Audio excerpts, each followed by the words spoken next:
Hi, Christina Quinn here, host of Fighting Crime. If you enjoy this episode, you may be interested in listening to our documentary featuring Ashley Spence. It's all about DNA, and it's called Can a DNA Cheek Swab Prevent Crime? It's on the Fighting Crime channel. Now, just a heads up, before you listen to this episode of Field Notes, this program discusses sexual assault, rape, and violence in some detail. So if that's something you'd rather avoid, listen to one of our other Field Notes interviews, or come over to Fighting Crime. We've got a great episode on air pollution that you should not miss.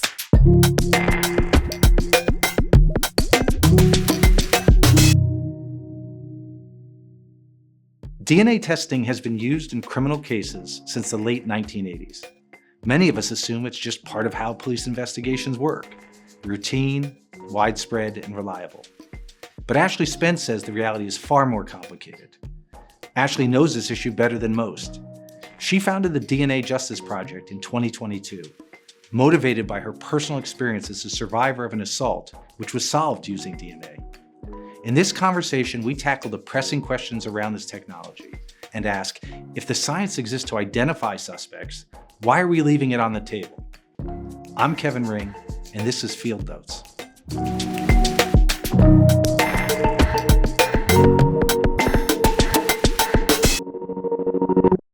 Ashley, thanks for joining us. I want to start by saying so many people come to the criminal justice space are motivated by something that's happened in their life. No matter what side of the issue they're on, something has happened that has turned them into an advocate. And that's true of you, of course.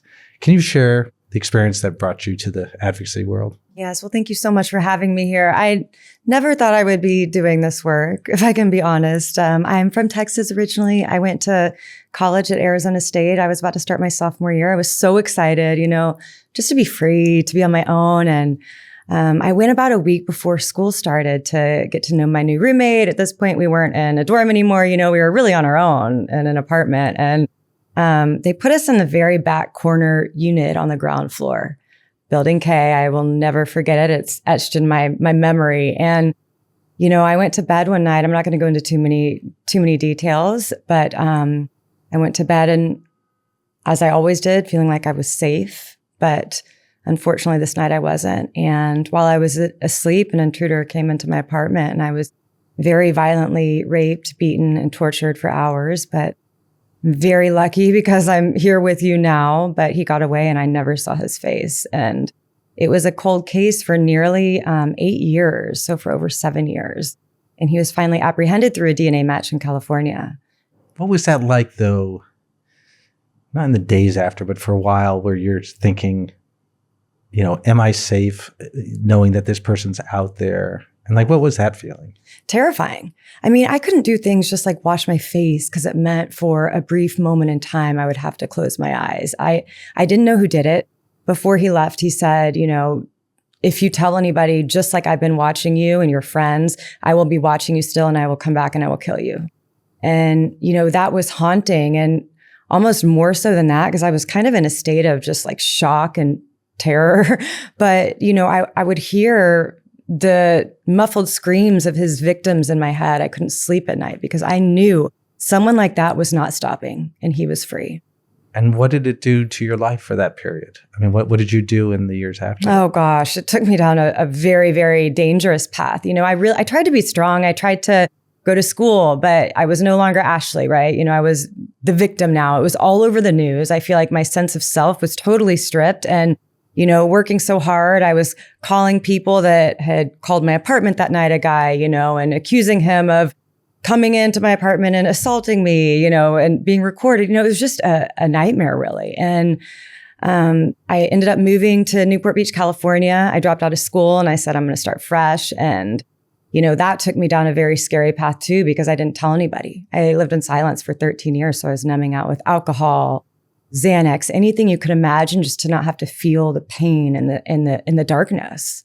Well, and that's an important point, because I think that's a statistic. It's just it's a sexual assault that's not solved, but you don't think about how that's impacting your life and then reverberating for your family and everybody else. So there's just a huge cost. It tears communities apart. It tears families. Even my friends, if you think about it, we were 19 and it destroys and terrifies communities. And we did not know who did it. So they lived in fear. They had to go through the secondary trauma of having a friend that went through all of this. So it's terrible. But talk about then how the perpetrator did get apprehended and just sort of strange circumstances there. Yeah. So I literally picked Newport Beach, California. I moved out there with one of my girlfriends from Arizona State. I'd never lived out in California, but I wanted to be by the ocean. We're both Pisces. Okay. So we love the water, picked it randomly. And if you can believe it, I moved back to Texas, and it was 7 years after my assault that I got the shocking phone call that there was a DNA match. And ironically, I moved to Newport Beach to escape this monster. And I guess in reality, I moved to the very city, literally, that he lived in. That's got to be unnerving. It's even to think about. Yeah. It's insane. I don't know if you've been to Newport Beach, tiny beach town. I was on 40th Street. He was apprehended on 41st Street, 1 block from where I lived all those years, trying to break into a home where 3 young girls were living. And an officer saw him. They got into an altercation. He eventually resisted the officer's arrest, a felony. And California is one of 19 states that collects DNA at the point of every single felony arrest. So it triggered a process that changed my life forever. And was it at that point that at what point did you decide we've got to change these laws?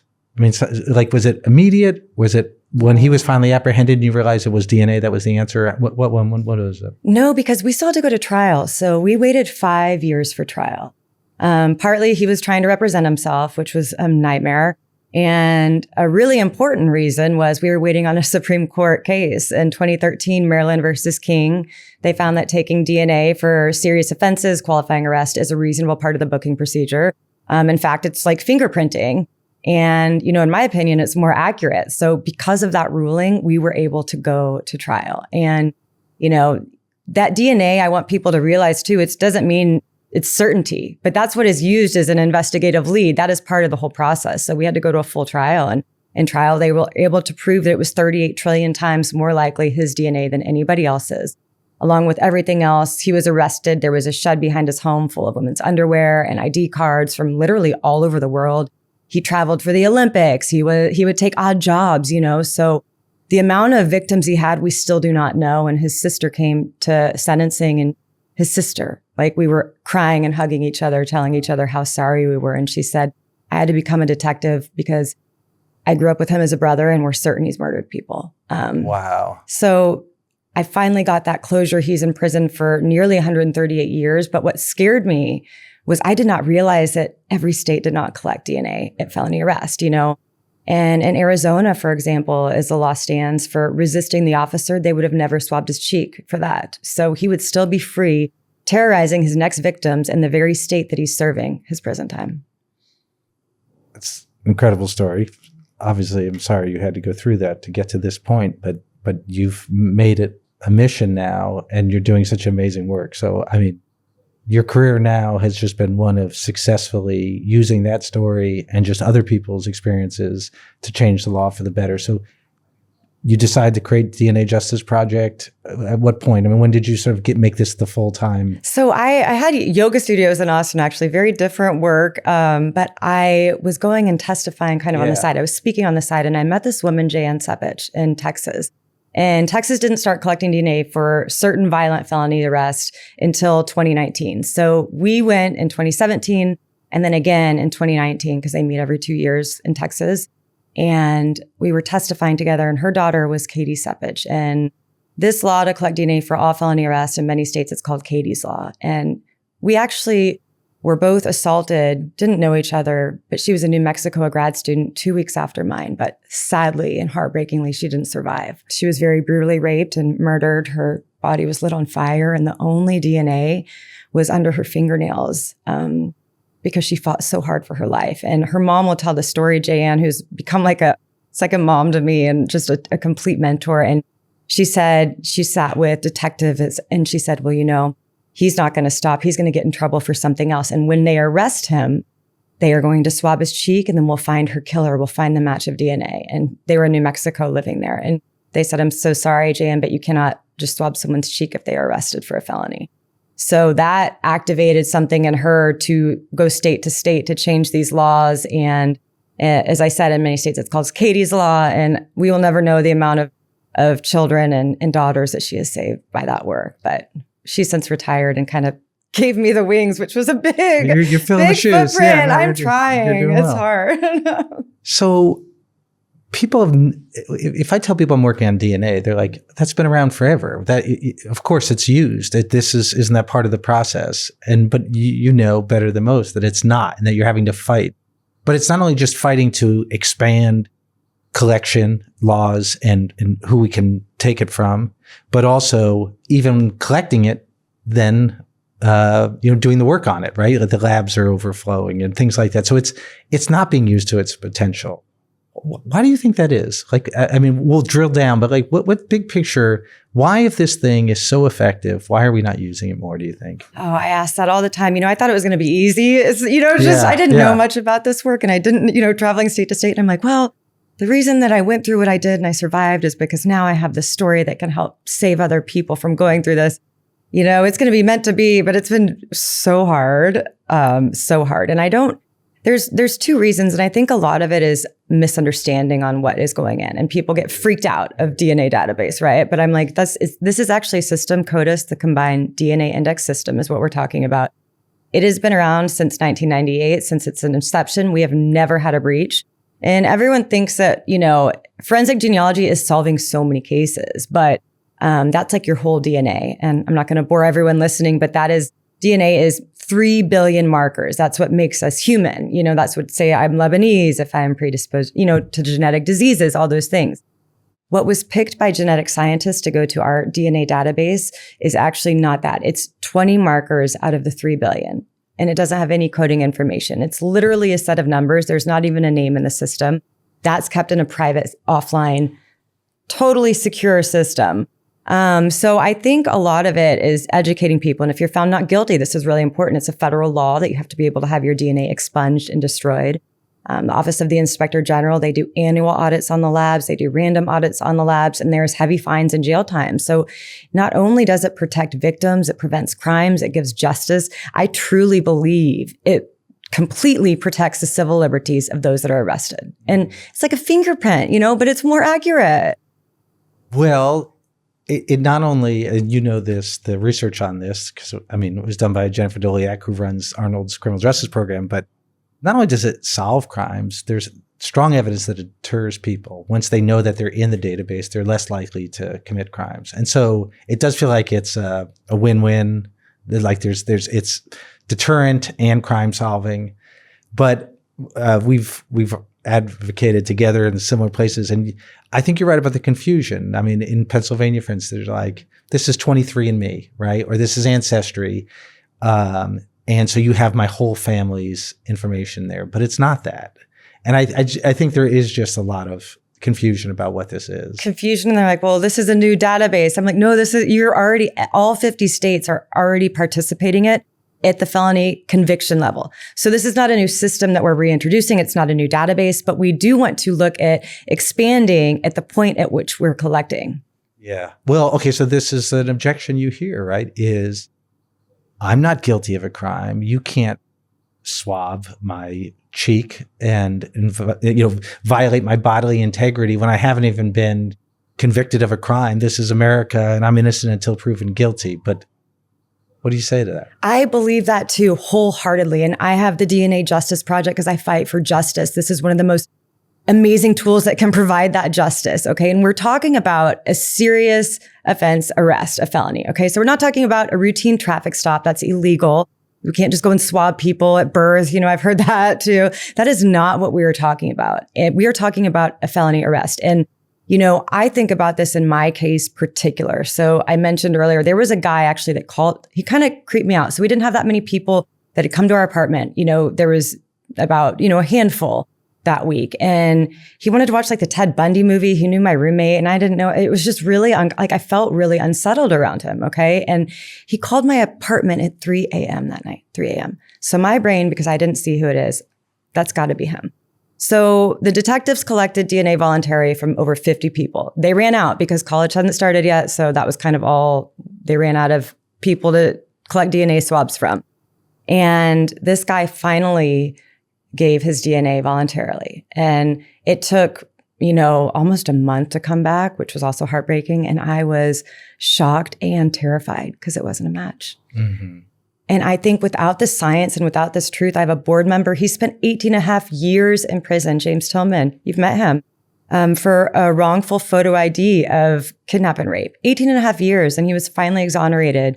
The Connecticut Innocent Project took his case up, and he was the first man to be exonerated through DNA. But I look at this, and it's just such an injustice. And I think this is a tool that we have to be maximizing, and it's a really good, secure system. So for people who don't know, how is DNA evidence collected? I know in your case, it was a rape kit, but generally, how is it done in different types of crimes? Yeah, so mine was a forensic examination by a forensic nurse. So they take evidence actually off my body, but they also sent detectives to my apartment, and, they're trying to find if there is hair, if there is blood, if there is saliva, if there's anything that has been left in that realm of DNA that they can link people with. But, it's so important because you look at it like my rape kit, the DNA evidence, it was actually found from saliva off my chest is what actually ended up catching this guy. Wow. And that's very precise. And that's so much more extensive than fingerprints, which you may not catch at a scene, right? So this is, in addition to being more accurate, you're just more likely to find DNA evidence. Yes. And one thing in my case, particularly to show how DNA has advanced and technology has advanced, when in 2010, they did, when he was caught, they retested the DNA and they did what's called YSTR extraction. So what they did essentially was they extracted the X chromosome from the Y chromosome.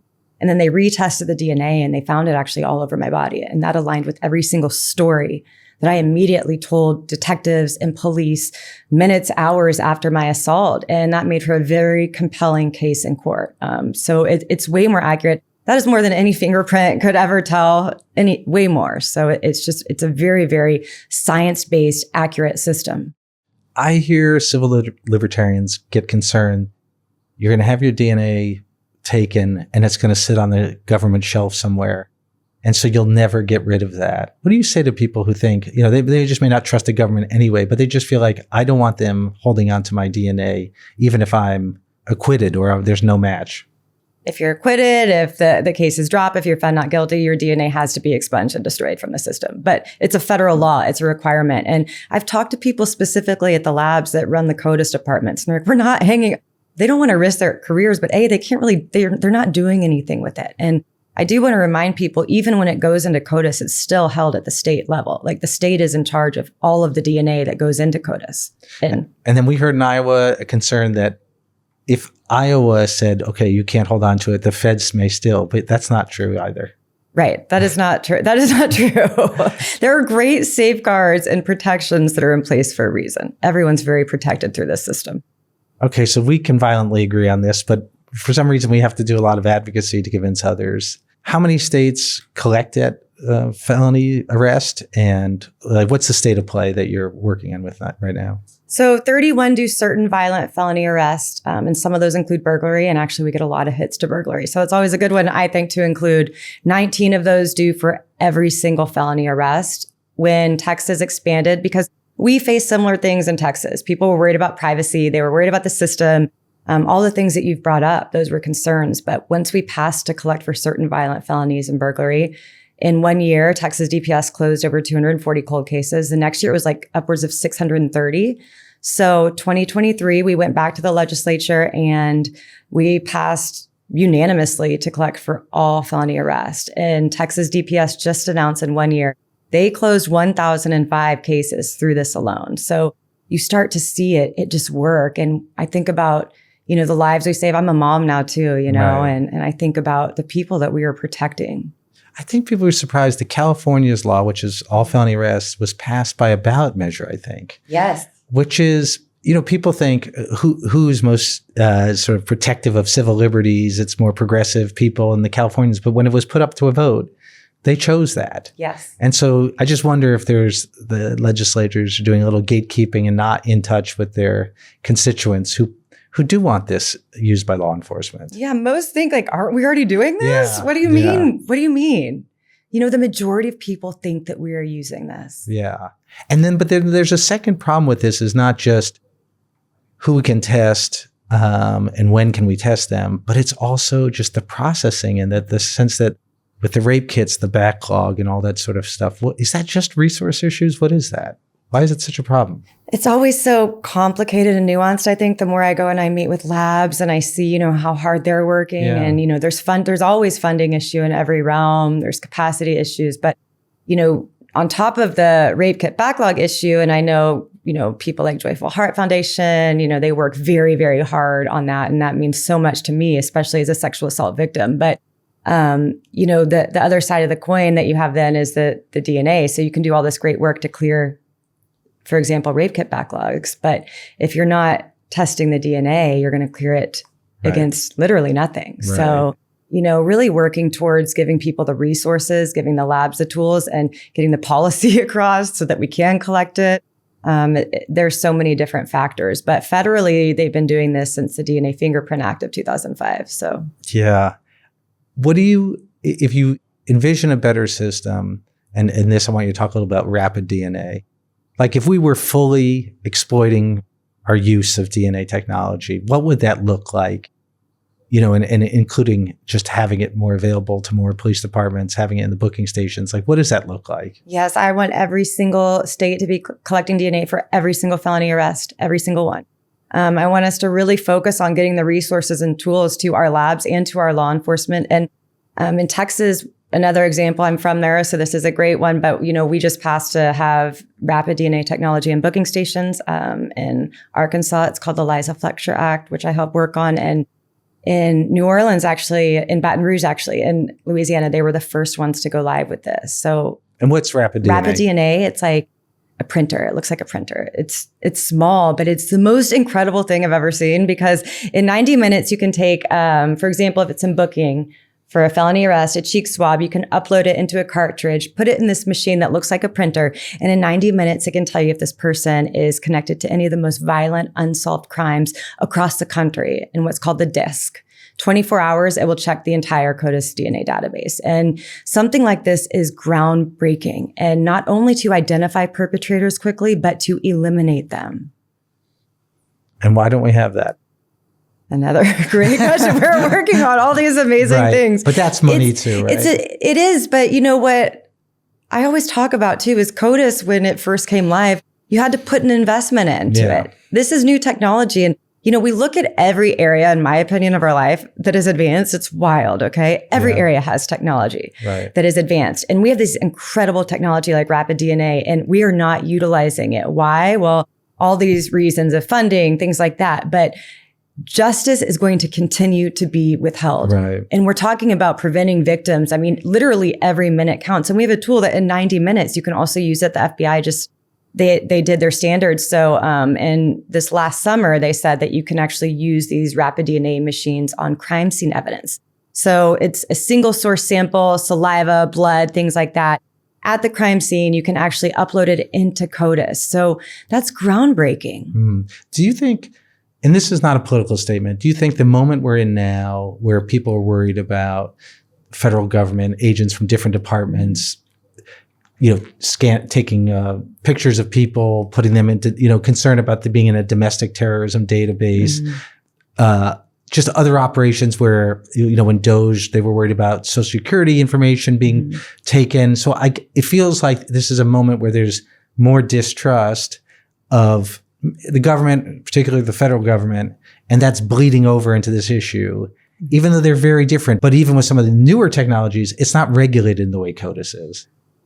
And so I feel like that needs to be explained to people, that this is a safe, as you said, there's been no breaches. Right. And there's great safeguards and quality protections, but also that's why we want to start getting a good foundation out state to state and utilizing this in the right way, and really working on having the safeguards. But it's such a great system. And to me, I'm like, we're talking about just expediting the process. And that actually has been really cool about rapid DNA, working in different states on it, is it's really brought people together from all sides. Once you actually get the legislation out there, it's made both sides excited and come together. And in Arkansas, it was so cool just to see the whole screen go green together. You don't see that very often. Everyone voted for it. So it was great. Well, you're making progress. I mean, and I think you talking about it and the way you do it, which is not only just your personal experience, which you're generous to share for this cause, but because you know the issue so well.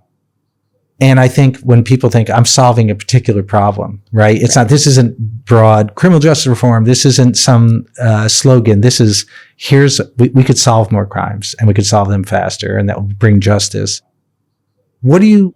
What's the ideological opposition? Is it privacy rights? Is it Big Brother on the right? Like, cause this isn't just R versus D, right? This is people on both sides support it and people on both sides oppose it. Right.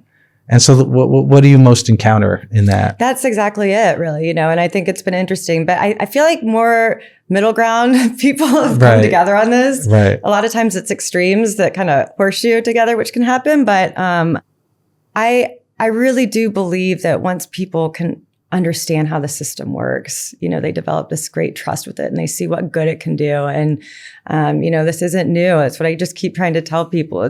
We've been using the system, but we're just not maximizing it. Well, you're having success. So do you want to talk a little bit about, what's been going on the last couple of years or even just this year in terms of state progress that you're seeing? Yes, this year's been especially busy, and that's also very exciting. And I had to really rethink, this. It's like a marathon. So we might not get everything done exactly in that first session or maybe the second. But, I was really excited at how many states that really wanted to had great representatives and senators. I mean, this work is not possible for me without people like that. We have really great people that are championing this in every state. And I'm about to go to Tennessee. Hopefully they can be expanding. We're working in Kentucky right now. We still have a bill in Georgia. Iowa got movement, but we actually didn't get across the next, finish line. But it didn't die. We just didn't get it heard. And they have a really tight turnaround time. You're in Georgia, Missouri. Yes. And I think not only do you have a good approach about accepting incremental progress, but this is an issue that lends itself to that, because sometimes you get a half loaf, and if you accept that, there's no coming back, because people think, but this one, you're like, I'll take as many crimes as you give me, right? And if you give me violent, I'll come back for the more other ones next time. And let's develop trust then. Yes. Then let's let you see, let it go into action. Right. Collected at booking for certain violent felonies. I always encourage burglary. You get a lot of hits from burglary that you're not going to get, because a lot of my guy, for example, he wasn't getting caught for the very violent rapes and what his sister said was murder, but he was getting caught for lower level felonies. So he was caught for voyeurism, burglary, theft, all these different things, but he never had his cheeks swabbed. But what we do know is the sooner that we can get them, the more crimes that we will prevent. And it benefits our community entirely. This may be hard for you to sort of assess, because you come with both facts, evidence, and your personal story. But what is your sense that moves lawmakers in your advocacy? I mean, do you think it's like they need to know? Sometimes people say, well, anecdotes are harmful because it's just, these are one-offs. But sometimes anecdotes are illustrative of the evidence, and they can be actually good examples. And it seems to me that that's the case with you. But I mean, it does seem to me that you reach people because you are sharing experience where, but for this technology, your crime wouldn't have been solved. I mean, do you see that light go on there, or is it? I do, but it's been, I've poured my heart and soul into this, and I'm always learning, and I'm always open. And my dad's always told me, like, build a bridge, and how we can listen to people, because everyone has their issues that are important to them. And I think there's validity in everyone's feeling, but the more I try to come and learn as much as I can from people that actually don't agree with it too, because then I can try to come into an understanding. Okay, well, what are your concerns? Because you're walking in a different shoe than I am. What your lens is different than mine. And hopefully finding a connection in that way, but then also studying.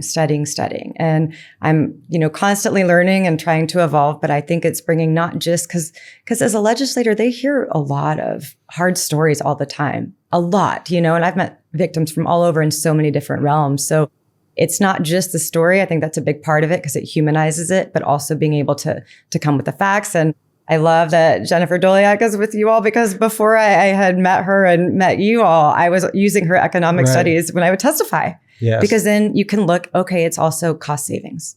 We're saving millions. We're saving lives. Right. No brainer. I do think that is the reason for your success, though, because I think a lot of people who have a personal experience are like, do this because this happened. Mm-hmm.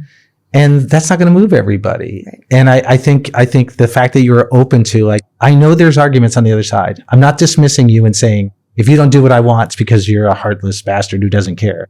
You're saying, let's engage on that. What are the concerns? And let's do that. So I think what's made you effective is that you not only have the experience, which opens their eyes, allows the conversation to happen, but then you're willing to hear them out on this stuff. And I think, and then the other thing you've done, I thought that's been great, is working with James and talk a little bit about how important it is. I think people have forgotten this exonerates people. Like it's not just crime solving, it's clearing. Oh, I love James. I like get really emotional when I talk about him because we met at the California Department of Justice. And say who he is, because we're talking inside baseball. So James Calvin Tillman, and he has a book out too, if anyone wants to read it, The Power of Conviction. He's just a wonderful person, but it breaks my heart because I can't even imagine the injustice that he had to endure by being wrongfully not just accused, but convicted without any DNA evidence. And technology was different then, so it's advanced. Another reason why we have to keep up with it.